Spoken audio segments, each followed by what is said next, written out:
मन का मंत्र, जो चाहोगे वही मिलेगा।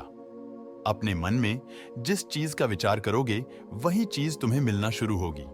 अगर पैसे के बारे में विचार करते हो तो आपके पास पैसा आना शुरू होगा। अगर आप अपने प्यार के बारे में विचार करोगे तो आपको आपका प्यार जल्द ही मिलेगा। गौतम बुद्ध के अनुसार हम वही बनते हैं जो हम सोचते हैं। जिस तरह कोई व्यक्ति बुरी सोच के साथ बोलता या काम करता है तो उसे कष्ट ही मिलता है, वही यदि कोई व्यक्ति शुद्ध विचारों के साथ बोलता या काम करता है तो उसकी परछाई की तरह खुशी उसका साथ कभी नहीं छोड़ती है। वही गौतम बुद्ध की यह कहानी जो आज हम आपको बताने जा रहे हैं, इसे सुनने के बाद आप जीवन की सभी समस्याओं को चुटकियों में हल करने में सक्षम रहेंगे।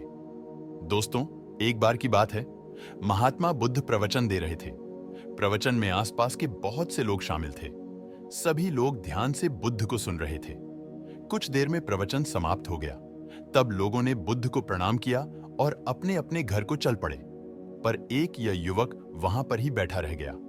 बुद्ध की नजर उस युवक पर पड़ी तो वे पूछ बैठे, क्या बात है वत्स, कोई जिज्ञासा है क्या? युवक बुद्ध के पास गया और प्रणाम करके बोला, प्रभु, बहुत उलझन में हूं। जितना इस बारे में सोचता हूं उतना ही उलझ जाता हूं। कैसी उलझन है वत्स? बुद्ध ने प्रश्न किया। युवक हाथ जोड़कर बोला, प्रभु, यह संसार कितना विशाल है। संसार में लाखों करोड़ों लोग निवास करते हैं, उनमें भी एक से बढ़कर एक विद्वान कलाकार योद्धा। ऐसे में उन सबके बीच मुंह जैसे सामान्य प्राणी का क्या मूल्य है? युवक की बात सुनकर बुद्ध मुस्कुरा दिए। वे बोले, तुम्हारी जिज्ञासा का उत्तर मिल जाएगा, पर इसमें थोड़ा सा समय लगेगा। क्या तब तक मेरा एक छोटा सा काम कर सकते हो? प्रभु, यह तो मेरे लिए गर्व का विषय है कि मैं आपके काम आ सकूं। युवक ने पुनः अपने हाथ जोड़ दिए और कहा, आप आदेश करें। प्रभु, बुद्ध ने युवक को एक चमकीला पत्थर देते हुए कहा, तुम्हें इस पत्थर का मूल्य पता करना है, पर ध्यान रहे, इसे बेचना नहीं है, सिर्फ इसका मूल्य पता करना है। जैसी आज्ञा प्रभु। ऐसा कहते हुए युवक ने बुद्ध से वह पत्थर ले लिया। उसने एक बार फिर से उन्हें प्रणाम किया और बाजार की ओर चल पड़ा। बाजार वहां से ज्यादा दूर नहीं था। युवक थोड़ी देर में वहां पहुंच गया। वह सुबह का समय था, इसलिए बाजार अभी ठीक से लगा नहीं था। वहां पर इक्का दुक्का दुकानदार ही थे। युवक ने जिज्ञासावश इधर उधर नजर आई। उसे एक पेड़ के नीचे एक दुकानदार नजर आया। वह आम बेच रहा था। युवक उस दुकानदार के पास पहुंचा और उसे पत्थर दिखाते हुए बोला, क्या आप इस पत्थर की कीमत बता सकते हैं? दुकानदार एक चालाक व्यक्ति था। पत्थर की चमक देखकर वह समझ गया कि अवश्य ही यह कोई कीमती पत्थर है। वह बनावटी आवाज में बोला, देखने में तो कुछ खास नहीं लगता, पर मैं इसके बदले 10 इनाम दे सकता हूं। दुकानदार की बात सुनकर युवक को हल्का सा क्रोध आ गया। वह मन ही मन बुदायर समझता है। इतना सुंदर पत्थर और इसका मूल्य सिर्फ 10 आम, अवश्य ही यह झूठ बोल रहा है। युवक को चुप देखकर दुकानदार बोल उठा, क्या कहते हो, निकालूं आम पर? युवक ने दुकानदार को कोई जवाब नहीं दिया। वह चुपचाप आगे बढ़ गया। सामने एक सब्जी वाला अपनी दुकान सजा रहा था। युवक उसके पास पहुंचा और उसे पत्थर दिखाते हुए उसका मूल्य पूछा। उस पत्थर को देखकर सब्जी वाले की आंखें खुशी से चमक उठी। वह मन ही मन सोचने लगा, यह पत्थर तो बहुत कीमती जान पड़ता है। अगर यह मुझे मिल जाए तो मजा ही आ जाए। क्या हुआ भाई, कहां खो गए? युवक ने दुकानदार की तंद्रा तोड़ी। सब्जी वाला चौंकता हुआ बोला, कुछ नहीं, कुछ नहीं, मैं तो बस मन ही मन इसकी कीमत की गणना कर रहा था।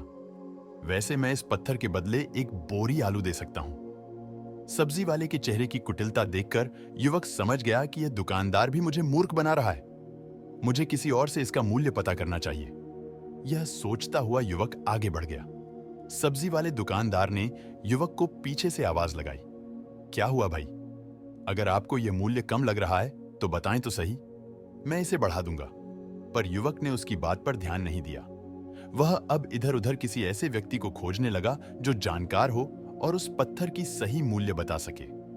युवक को लग रहा था कि अवश्य ही यह कोई कीमती पत्थर है, शायद कोई जौहरी। इसका सही मूल्य बता। यह सोचता हुआ युवक एक जौहरी की दुकान पर पहुंचा। जौहरी अपनी दुकान को अभी खोल ही रहा था। उसने युवक को अपनी दुकान की ओर आते हुए दूर से देख लिया था। साथ ही उसने युवक का हुलिया देखकर यह भी भांप लिया था कि यह कोई गरीब व्यक्ति है जो संभवतः कोई गहना बेचने आया होगा। जौहरी ने हाथ जोड़कर युवक को नमस्कार किया और मुस्कुराकर पूछा, बताएं महोदय, मैं आपकी क्या सेवा कर सकता हूं? युवक ने बुद्ध का दिया पत्थर अपनी हथेली पर रख दिया और बोला, इसका मूल्य पता करना था। पत्थर को देखते ही जौहरी उसे पहचान गया कि यह बेशकीमती रूबी पत्थर है जो किस्मत वाले को मिलता है। वह बोला, पत्थर मुझे दे दो और मुझसे 1 लाख रुपए ले लो। कहते हुए जौहरी ने पत्थर लेने के लिए अपना दाहिना हाथ बढ़ाया, पर तब तक युवक ने पत्थर को अपनी मुट्ठी में बंद कर लिया था। उसे पत्थर के मूल्य का अंदाजा हो गया था, इसीलिए वह बुद्ध के पास जाने के लिए मुड़ गया। जौहरी ने उसे पीछे से आवाज लगाई, अरे रुको तो भाई, मैं इसके 50 लाख दे सकता हूं। लेकिन युवक को वह पत्थर बेचना तो था नहीं, इसीलिए वह रुका नहीं और दुकान के बाहर आ गया। पर जौहरी भी कम चालाक नहीं था। वह उस अनमोल पत्थर को किसी भी कीमत पर अपने हाथ से जाने नहीं देना चाहता था। वह दौड़कर उसके आगे आ गया और हाथ जोड़कर बोला, तुम यह पत्थर मुझे दे दो, मैं इसके बदले 1 करोड़ देने को तैयार हूं। युवक को जौहरी की बातों में अब कोई रुचि नहीं रह गई थी। वह जल्द से जल्द बुद्ध के पास पहुंच जाना चाहता था, इसीलिए ना तो वह रुका और ना ही उसने जौहरी की बात का कोई जवाब दिया। वह तेज तेज कदमों से बुद्ध के आश्रम की ओर चल पड़ा।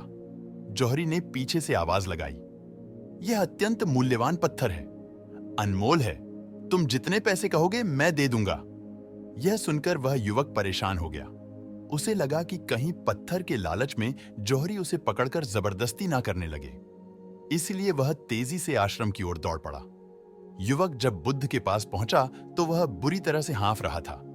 उसे देखकर बुद्ध मुस्कुरा दिए, फिर भी उन्होंने अपने चेहरे से कुछ भी जाहिर नहीं होने दिया। वे बोले, क्या बात है वत्स, तुम कुछ डरे हुए से लग रहे हो। युवक ने बुद्ध को प्रणाम किया और सारी बात कह सुनाई। साथ ही उसने वह पत्थर भी उन्हें वापस कर दिया। बुद्ध बोले, आम वाले ने इसका मूल्य 10 आम बताया, आलू वाले ने 1 बोरी आलू और जहरी ने बताया कि यह अनमोल है। इस पत्थर के गुण जिसने जितने समझे उसने इसका मूल्य उसी हिसाब से लगाया। ऐसे ही यह जीवन है। प्रत्येक व्यक्ति खान से निकले हुए एक हीरे के समान है जिसे अभी तराशा नहीं गया है। जैसे जैसे समय की धार व्यक्ति को तराश की जाती है, व्यक्ति की कीमत बढ़ती जाती है। यह दुनिया व्यक्ति को जितना पहचान पाती है उसे उतनी ही महत्ता देती है। कहते हुए बुद्ध एक क्षण के लिए रुके, फिर बोले, किंतु आदमी और हीरे में अंतर यह है, हीरे को कोई दूसरा तराश होता है और व्यक्ति को अपने आप को स्वयं ही तराशना पड़ता है। और जिस दिन तुम अपने आप को तराश लोगे, तुम्हें भी तुम्हारा मूल्य बताने वाला कोई ना कोई जौहरी मिल ही जाएगा।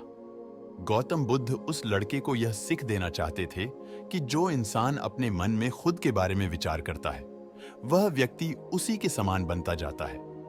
किसी इंसान को अगर दुनिया की किसी भी चीज से सच्चे मन से लगाव हो, तो वह इंसान उस चीज को प्राप्त कर लेता है।